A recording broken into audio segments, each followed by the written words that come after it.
आज की joint family. Kesari की देवरानी और जेठानी सब साथ में रहती थी। सभी के मिलाकर कुल 6 बच्चे घर में थे। अभी तक तो सब ठीक रहता है, लेकिन बच्चे जैसे ही जवान होते हैं, केसरी के घर का माहौल ही बदल जाता है। देखिए दीदी, माना आप बड़ी हैं, लेकिन इसका ये मतलब नहीं कि आपकी निधि मेरी मीना के कपड़े पहन पहन कर कॉलेज जाए। अरे एक ही कॉलेज है, सब मीना को कहते हैं कि वो निधि के कपड़े पहनती है। अरे क्या बोलूं, बात ही नहीं मानती है। कितनी बार उसको कहा है कि खुद के कपड़े डाला कर। तू ना मीना को बोल दे कि ताला लगा दिया कर अपनी अलमारी में। दीदी ताले में क्या क्या रखी? आपके टिक्कू ने भी तो मेरे मेहुल की बैट तोड़ दी, अब बोलो उसे भी ताले में रखूं? अरे दीदी कुछ तो सिखाया होता बच्चों को, कैसे दूसरों की चीजों का इस्तेमाल किया करते हैं। अब तो सिम्मी को गुस्सा आ ही जाता है। दूसरे की चीजें? अरे तेरा पति जो पढ़ लिख कर साहब बना है ना, वो मेरे ही पति के पैसों से। अरे हमने बच्चों को अच्छे स्कूल में इसीलिए नहीं डाला कि देवर को पढ़ा सके, और आज इतने सालों बाद देवरानी साहिबा दूसरे तीसरे कर रही है। यही दिन बाकी रह गए थे देखने। तभी दोनों की बेटियां आ जाती है। क्या हो गया माँ, क्यों रो रही है? तेरे कारण। जो तू दूसरों के कपड़े पहनती है ना, वो दूसरे आकर तेरी सगी माँ को सुना रहे हैं। क्या है माँ, मीना को तो कोई परेशानी नहीं है, वो भी तो मेरे कपड़े पहनती है। और माँ मैं क्या करूँ, आप मुझे जीन्स पहनने ही नहीं देती तो मुझे मीना की पहननी पड़ती है। और तेरा भाई, तेरे भाई ने क्यों मेहुल की बैट तोड़ी बताओ? ये तो सिर्फ ट्रेलर है, पिक्चर अभी तो बाकी है। शाम को जब सबके पति घर आते हैं और खाने की टेबल सज जाती है तो माँ खीर लाओ ना जल्दी से। राजेश सारी खीर खा जाता है। अरे सुन तो, ये खीर चाची ने वो मेहुल। लेकिन तब तक देर हो चुकी थी। सारी की सारी खीर राजेश के पेट में, और ये देखकर मेहुल चिल्लाने लगता है। क्या है राजेश, शर्म नहीं आती? कितने दिन बाद बोल बोल कर तो घर में खीर बनी थी। न जाने क्यों सब मेरे ही बेटे के पीछे पड़े रहते हैं। कोई उसकी खीर खा लेता है, कोई बैट तोड़ देता है। भाभी और केसरी दोनों सुन लो, आप दोनों मिली हुई हो। आप लोग चाहती ही नहीं कि मैं इस घर में रहूं। हम नहीं चाहते। अरे एक कटोरी खीर कौन बनाता है? हाँ हाँ, घर में तो दूध की नदियां बह रही है ना। खाना सबको है, लेकिन लाना किसी को नहीं। सब मेरे पति लाए। अरे 4 पैसे ज्यादा कमाता है तेरा पति, इसलिए लाता है। और ये परिवार है, यहाँ मेरा तेरा कुछ नहीं होता। 4 पैसे ज्यादा कमाता है तो अपनी मेहनत से कमाता है, किसी का चोरी करके नहीं लाता। और मेहनत तो कोई भी कर सकता है। तभी रानी का पति आ जाता है, हाथ में राशन का ढेर सारा सामान लेकर। भाभी, ओ भाभी, ये लो सामान, और कुछ चाहिए होगा तो व्हाट्सएप कर देना। भाभी जल्दी से कुछ खाने को दे दो ना, भूख लगी है। सिमी रानी को देखती है, जैसे बोल रही हो, देखा ज्यादा पति पति करती है ना, ये परिवार है और यहाँ सब एक है। मैं लाती हूँ खाना। अरे नहीं नहीं, भाभी देंगी। तुम ना मेरे कपड़े पैक कर दो, 2 दिनों के लिए टूर है मेरा। और राजेश क्या बात है, बड़े हैंडसम लग रहे हो। पापा मेरे हिस्से का खीर जो खा रहा है हैंडसम ही लगेगा। घर की औरतें देखती ही रह जाती है।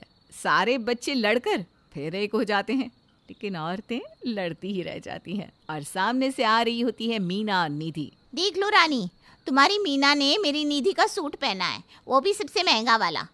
उसे नहीं बताया कैसे दूसरे के कपड़े नहीं पहनते हैं।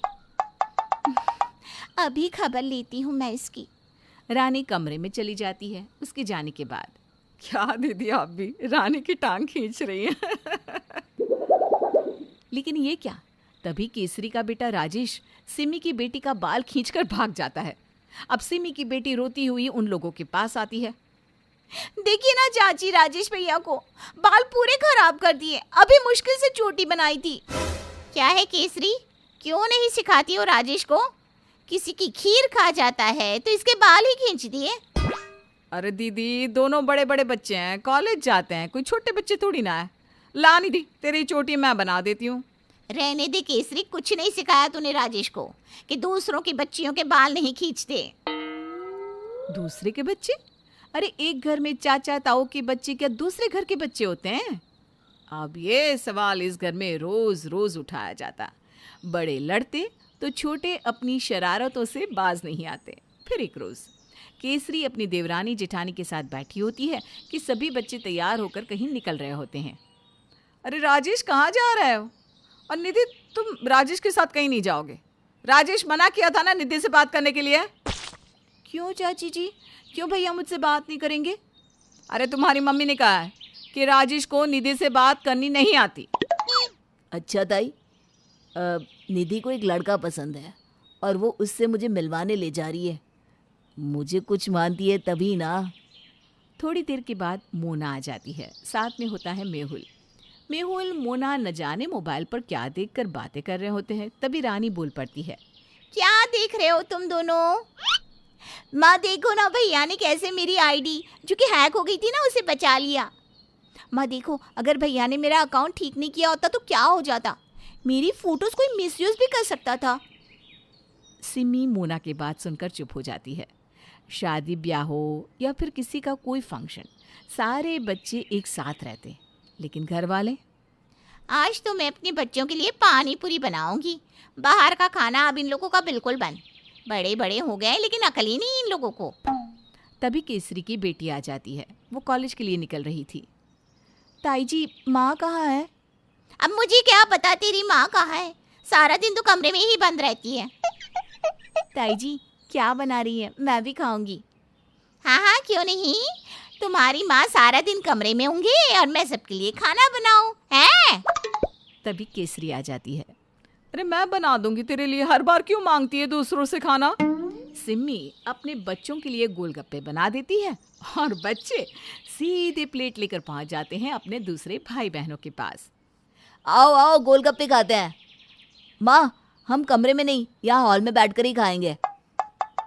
माँ आप भी मदद कर दो ना। वो क्या ना, चाची थक जाएंगी इतना सारा अकेले बनाते बनाते। केसरी सिम्मी के साथ गोलगप्पे बनाने लगती है कि तभी बाहर से फिर से लड़ने की आवाज आने लगती है। मेरे बच्चे तो खैरियत से खाना भी नहीं खा सकते। न जाने लोग अपने बच्चों को तमीज क्यों नहीं सिखाते।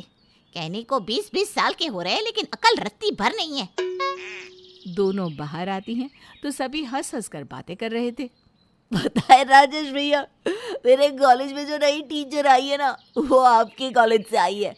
हर बात पर अपनी पुरानी जॉब के बारे में बोलती रहती है। अरे माँ, चाची, आप लोग यहाँ क्यों खड़े हो? अरे जाओ ना, हम लोगों के लिए और गोलगप्पे लेकर आओ ना। तीनों देवरानी जेठानी अब किचन में साथ होती है।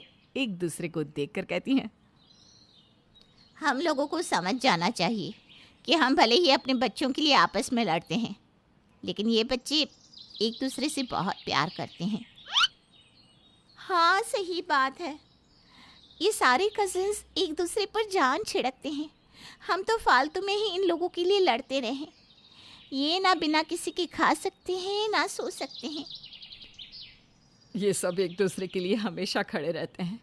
ज़रूरी नहीं कि सगा भाई बहन का ही प्यार प्यार होता है। चाचा ताऊ बुआ मामा के बच्चे भी अपने भाई बहन ही होते हैं। वो दोस्त भी होते हैं और परिवार भी। तभी मेहुल आ जाता है। साथ में होते हैं राजेश, मोना और निधि।